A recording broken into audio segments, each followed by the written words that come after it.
Good evening, everyone. I'm not 100% sure what I'm going to be talking about today, but I wanted to jump on here and talk a little bit about some of the symptoms or side effects you're going to be experiencing as you move through this ascending construct. Awakening is really not for the faint-hearted, it's for the brave hearts. And I thought that I'd start this video by sharing like a cool download that I got yesterday around multidimensionality. You guys know I specialize in multidimensionality. It started off with psychic, clairvoyance, all that. Now we've gone quantum. That's what I live for. Yesterday, Rex was at my place and he went to the bathroom and I went to hide in the closet to scare him. I'm a goofball, but the thing about I'm predominantly Syrian as a starseed, but I work with we're all a blend of extraterrestrial material. Just so you know, we're not just Syrian or Arcturian or Pleiadian or Lyran or Andromedan. We're a combination of different genetic materials. But I'm predominantly Syrian as a starseed and Arcturian as well. And so we don't easily open up to people. And when we do, we're complete goofballs. I know in high school I was like the class clown, and then that kind of faded away because I went through depression and stuff. But with the people who are closest to me, the people, and I run a tight ship, but I have like one or two good friends. I don't need more than that. My goofball comes out. So I went into the closet yesterday and I was hiding to scare him. And you know that like that little playful inner child that comes out in you that's like, I can't wait to scare him. And you feel like super excited while you're in there because you know what's to come. Well, in that moment, I got a download that's multidimensionality. It's me picking up on the reaction that's about to happen. And I wanted to share this tidbit just to start to make your mind work a little bit, to get your wheels spinning in terms of what we're capable of with our psychic antenna and seeing into all the different probable outcomes. And so as I was in there, I thought, I used to have that feeling a lot as a boy when I used to scare my sister or my mom or my dad. And what it was me picking up on that timeline of them getting scared. How cool is that?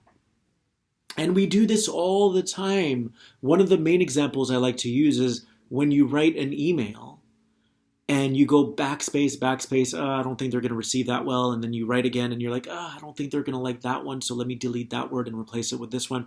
That's you going quantum. It's you unwittingly tuning into a dimension where there is no separateness, right? So as you're writing the email, that other person is reading it on a different version of the now, and you're empathizing or you're connected to their vibrations, and you're like, I don't think they're going to receive that well, so let me rewrite it.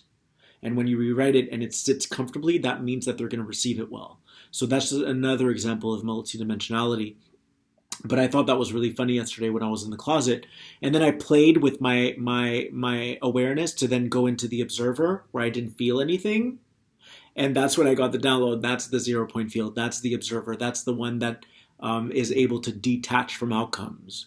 So I went from being really like excited and to being completely neutral, which the same outcome was going to take place, except that I wasn't in the excitement. I was observing the whole thing transpiring in real time from the observer mode, right? And we all have this observational technology. And if we can just click on it, then we're able to see what's on the screen.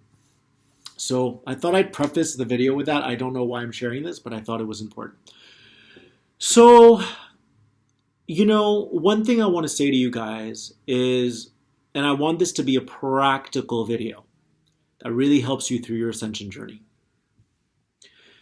When you awaken, everything that you once knew or everything that you once thought you were is going to have to flip upside down.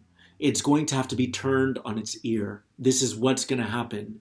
So everything prior to your awakening, all the unconscious agreements that you made with different thought forms, with people, engaging in things that you didn't want to engage with, all of that has to be undone. It has to be reversed. It's literally like going into an editing program and saying undo, undo, undo, undo. So when we awaken, we go through a rigorous purification process of having to unlearn of having to unbundle all of these emotional bondage entanglements that we made prior to our awakening. When we were busy people pleasing, when we wanted to be liked, when we were afraid of rejection, which unconsciously we were denying our own light. We were denying our own light. So as we awaken, we start to purify our soul. And all of those spiritual toxins that were once in your body are going to be purged as you reverse the polarities. So, and excuse me if there's music, my neighbor has music on right now, but it's the weekend, so they should have fun. But anyway, so as you awaken, you're going to have to migrate from being a yes person to a no person. And you have to get really comfortable with this, because it's about returning to self-love. It's about embracing yourself again. It's about rediscovering yourself. And you can't do that if you're still swimming in the old ocean filled with sharks and piranhas and all these energies that are not a match to you anymore and not a match to your resonance anymore.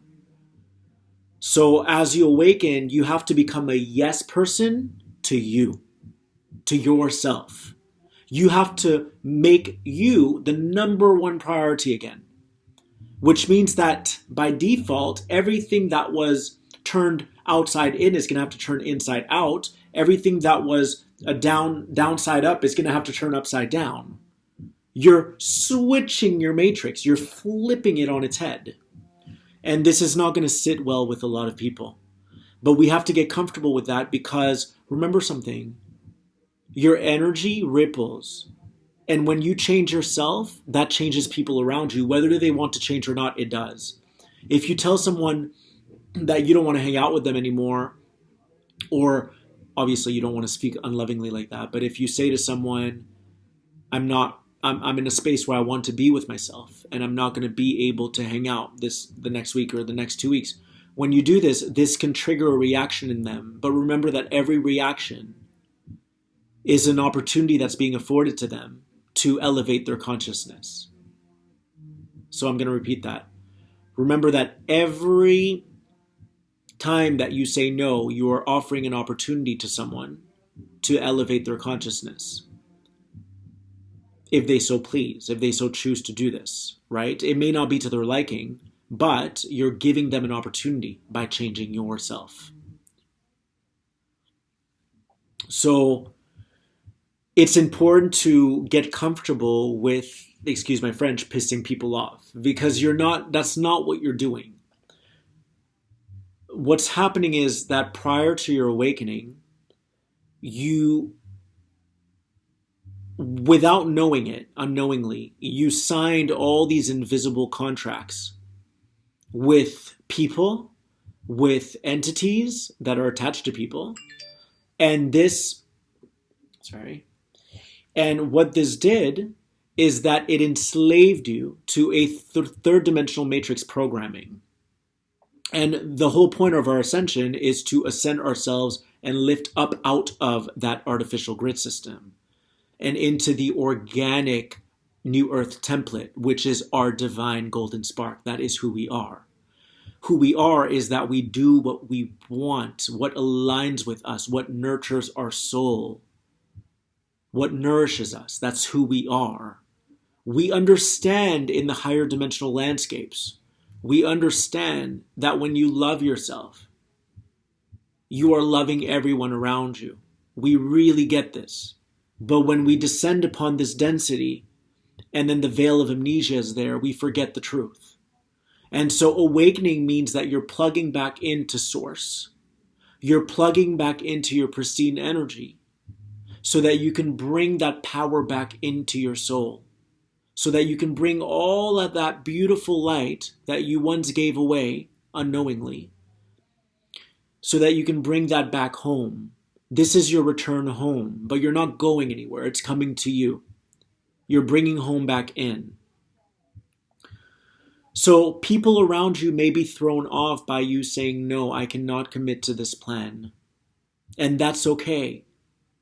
Because by changing yourself, you're potentially promoting a change in them.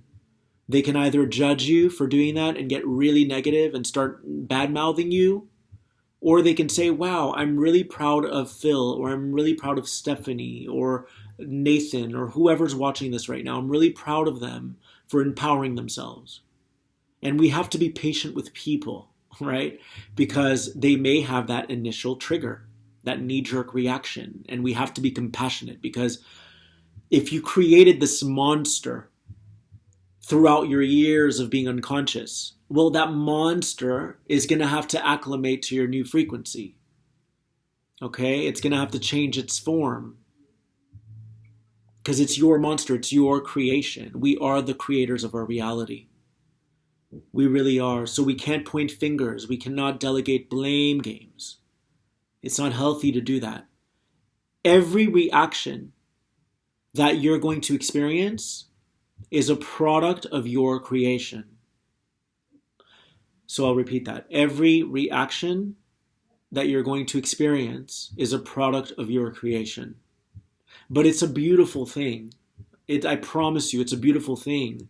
As long as there's movement in your life and you're seeing those peaks in energy and people getting reactive, that denotes that you're ascending, that you're actually being proactive in your own awakening process. That's a beautiful thing. Okay? We all did crazy things when we were asleep. And then when we awaken, we still have to be held accountable for that. I wish there was a magic wand that said, I screwed people over and I was dishonest, and now that I'm awake, it all gets erased. And maybe it can. Again, our realities can shape themselves around our belief systems. But from my personal experience, when I did people wrong and I awakened, I had to go through a purification process, reversing all polarities, bringing myself back to the 0 point by counterbalancing my wrong deeds in the past. Because we accrue karmic debt when we're asleep spiritually. And that's not a bad thing. Remember, we get rid of the bad and the good. We toss those. It's not about bad or good. We do this so that we can have an experience here. So that we can feel what it's like to descend and then reascend ourselves into those higher organic grids of consciousness, which is who we are. But your true nature is that you always put yourself first. You're always honorable towards yourself, because you truly understand that by being of service to your higher self, you are truly of service to the planet and to all of humanity. We don't really see the chain reactions when we love ourselves. But when you love yourself, that echoes through eternity. I promise you. It reverberates throughout the cosmos.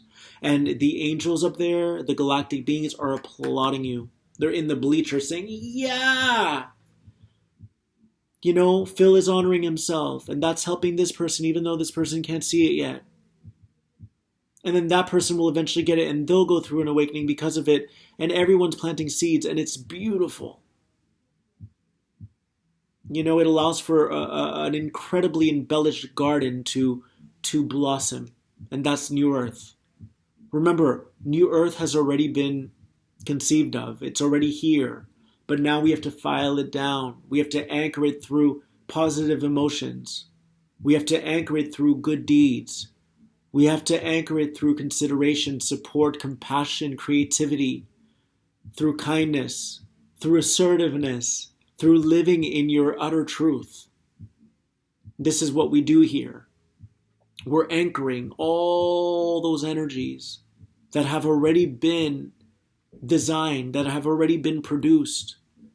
And as the ground crew of planet Earth, the star seeds that are incarnate within this physical body at this time, our job is to be the ground crew. We're here to take all that amazing high dimensional frequency and anchor it into the planetary body of Gaia. That's our job.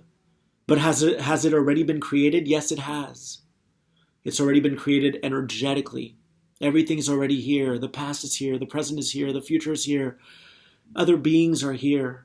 And then our job is to file it down. I did something this morning, actually. And I've been doing this a lot when I wake up. I've been doing this thing where when I wake up, I will grab, just like when you grab stuff from the cloud, from the iCloud, right? Or from the Dropbox, I grabbed all of the energies that I've been working with this last year, which is a lot of energy. The stuff that I've conjured up there in the hyperspace realities, okay? It's not measurable. And I went like this with my hand this morning. Right? And I just said, it's here. I don't have to wait 3 lifetimes for it. I went and I saw it happen. It's really powerful what we're capable of doing. But it's about shifting our awareness and wanting to evolve ourselves. We want to elevate our consciousness. We want to get in tune with the inner workings of all things, of the universe. Okay? It's funny because yesterday someone called me and I heard like this little voice in my head, which was me. I was being comical. I said, I'm on the other line and I'm interacting with my timelines. I'll call you back. You know? And it's funny when you think about it. Like, I can't pick up the phone. I can't go out with you. I can't go do this because I'm busy interacting with my timelines. How powerful is that? That's why whenever you think that you have to work or you have to be super productive, right? I defy you to sit there and instead interact with these different timelines. You usually don't even have to activate them to interact with them. They're all up in your field. They're in your field of resonance. So I interact with timelines all the time. All the time. I can see my future. I can see different futures. I can see different probable outcomes. And I'm constantly interacting with them. It's amazing what we can do. Because through the interactions, you're actually bridging them and they can happen sooner in a way. And you're not doing it for that purpose. You're doing it for the purpose of being in a more expanded state of consciousness. I never do it for gain. I mostly do it so that I can elevate my mind, so that I can have the bird's eye view, so that I can have eyes everywhere. And I do. Someone asked me the other day, what is your take on soul fragments? And I have many takes. You know, the 9 are always showing me that it's all a matter of altering your perceptions to gather different information. So I can say that I deliberately fragment myself a lot and I dispatch aspects of myself to go on missions and retrieve information for me, retrieve gilded knowledge, you know, but that's a deliberate fragmentation. It's not always, but fragmentation isn't always bad. Again, if you have entity attachments, if you're doing things that are not in alignment with your higher self, yes, you're probably going to fragment and it's not going to serve you. It means that your power has left your body and it's scattered everywhere. But if you're deliberately dispatching different aspects of yourself to go on missions to gather information for you and to collect data, then that's pretty cool, right? So I know I'm doing a lot of sidebars today, but that's what wants to express. Hopefully I'm not going too off topic. But what I want to share with you guys is that the words that came through today were, when you're busy loving yourself. I just love that visual. You're busy loving yourself. Your value increases tenfold, meaning that your time in general becomes your most precious, your most valuable commodity. So when someone extends an invitation to you to go for dinner, right? And you have all these offers, you really have to think twice, because unless it can match the value of spending that quiet time with yourself, or it can be beyond that, then why would you waste your time? Why would you go waste your time and hang out with people when you can very easily, through the use of your psychic ability, because you are psychic, I am affirming you. You are psychic. You were always psychic. But what happened was you believed a lie. You believed that you were a bad person and all of this, and then you kind of got enveloped in this dark matter and you forgot, but your true nature is that you're psychic. That ability is your birthright. It is your divine birthright to be psychic. Divine birthright. But we also have to cooperate with our guides. We have to cooperate with our higher self. We have to cooperate with those little whispers that have our best intentions at heart in order to reactivate those abilities. But we have them. We have them. And I feel like we came here to experience them in physical form. God or Source wanted to incarnate to experience itself in many different bodies, because every body would offer a different experience. But to me, my idea of heaven on earth is being able to be completely sovereign, untethered from any control structures, and remembering your God self, and then navigating this reality, knowing that you are untouchable, knowing that you are witnessed by beings that you can't even see right now, that your mission is always witnessed. This is, to me, heaven on earth, is the ability to be the captain of your reality ship, where you don't belong to anything. You don't belong. You don't have to report to people. You're not obligated to do anything.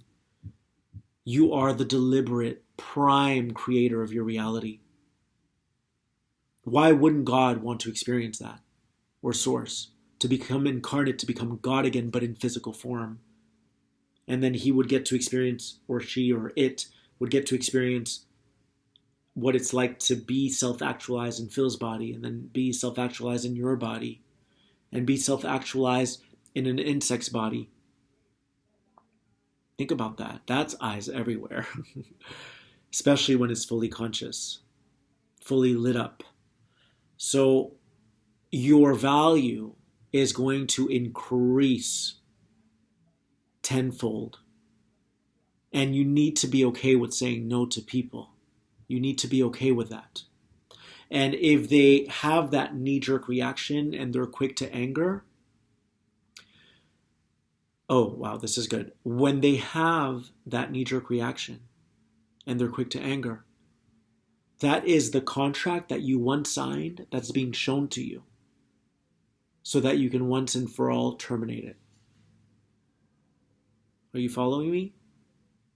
When negative reactions start to become visible all around you, those are the contractual agreements you unknowingly made before you awakened, and they have to come back up so that you can terminate them once and for all.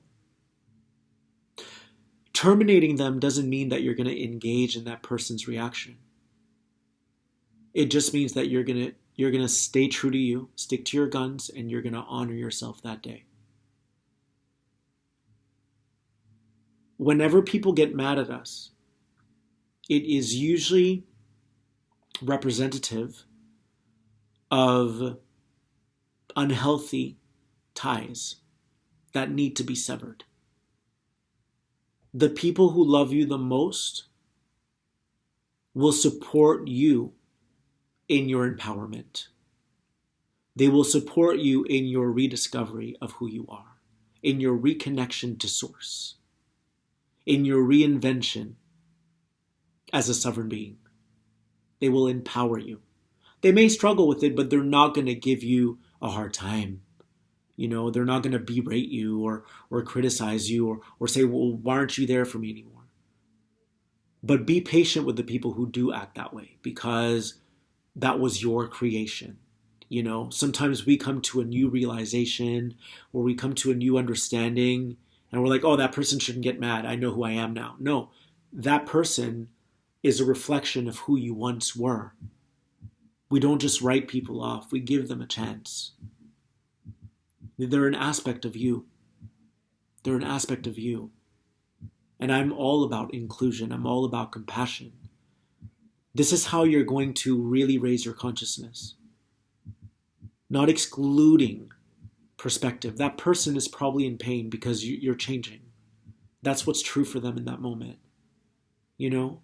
Just like it was true at some point that you needed to call them every day. And maybe you don't need that anymore.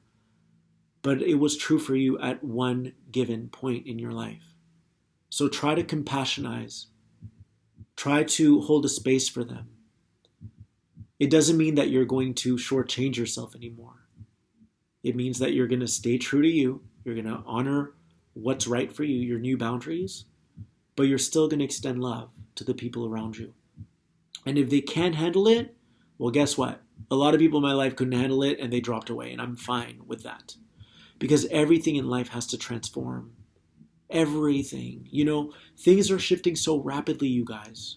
So rapidly that I would not be surprised if relationships don't last as long as they once did. And I'm not saying they can't. Believe me, they can, right? You guys know I don't put anything in a box. So whenever I speak, don't take it too literally. It's all a metaphor. It's all perspective. But I did get a download that it's very plausible that we may not be in relationships as long as we once did because we're growing so fast. And there's so many beautiful interactions that we can have. But if your partner's on the same page as you and you guys can grow together and you have that spiritual objective of constantly outdoing yourselves and challenging each other, then absolutely you can be together for life. It just comes down, it's a choice, right? Everything's a choice.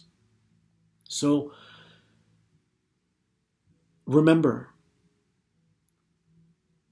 we cannot operate within fear when we awaken. You have to claim that you now see. You can see now.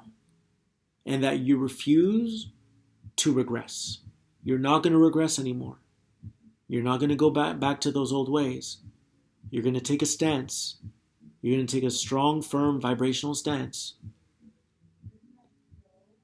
And you're going to hold that higher consciousness. And I promise you, at first, that reflection is going to be shown to you. Like all those people that have something to say. It has to be shown to you.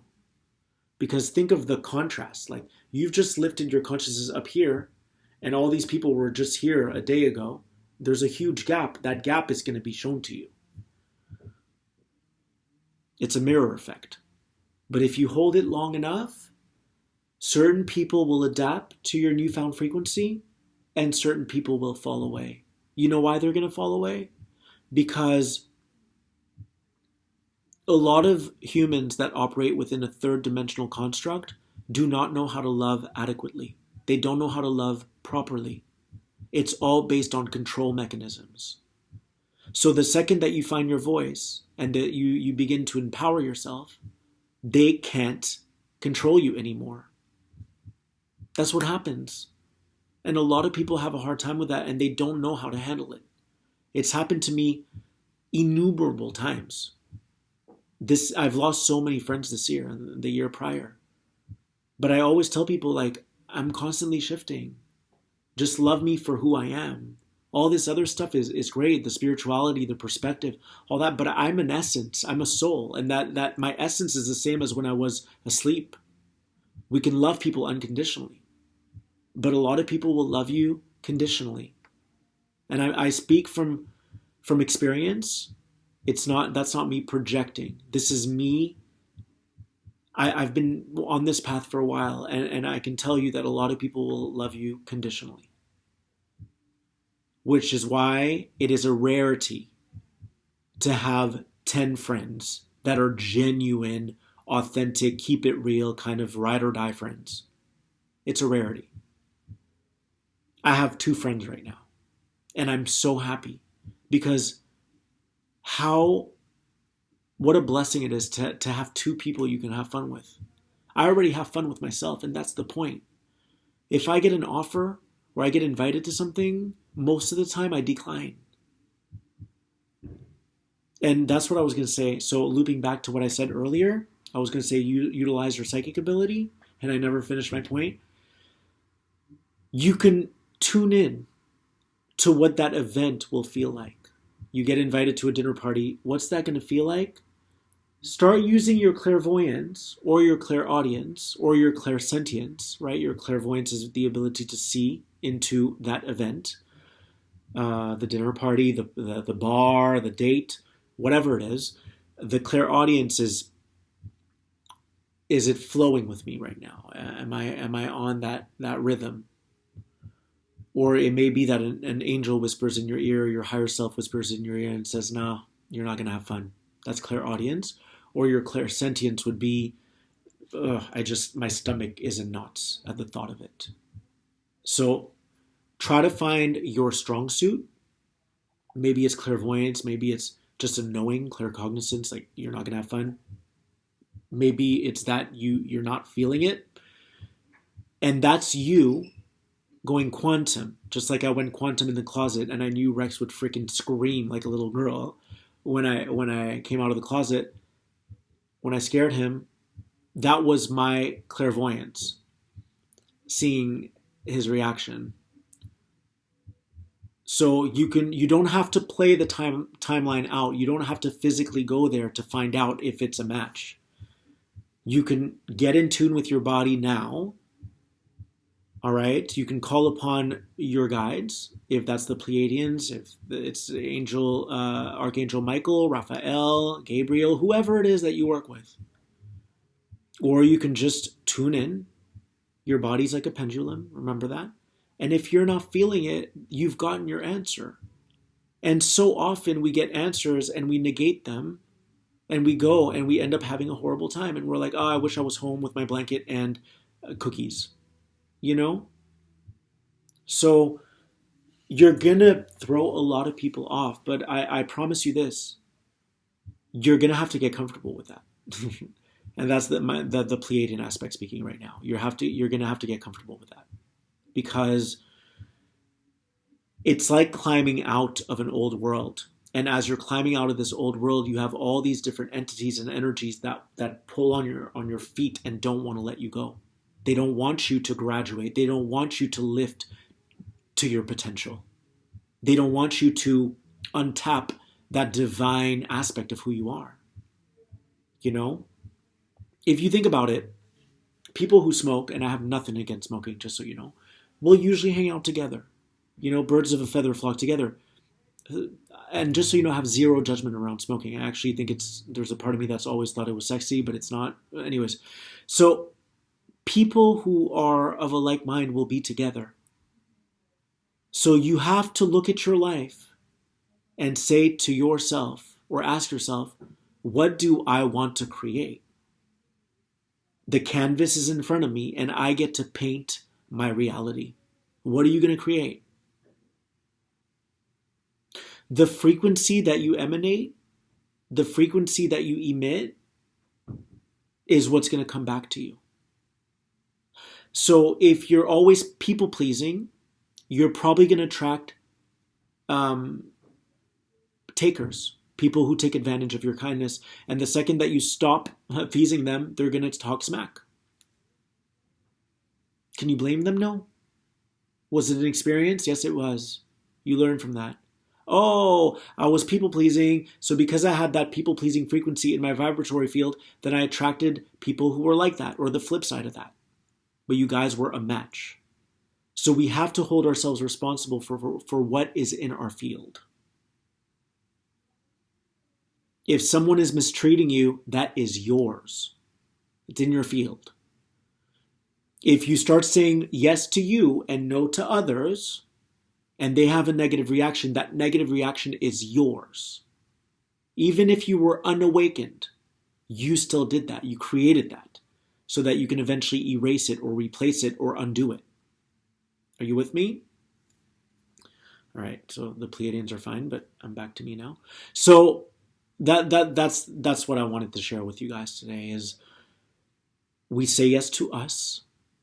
And it's not selfish, okay? So please get rid of any notion that you have that you're a bad person if you say no to people.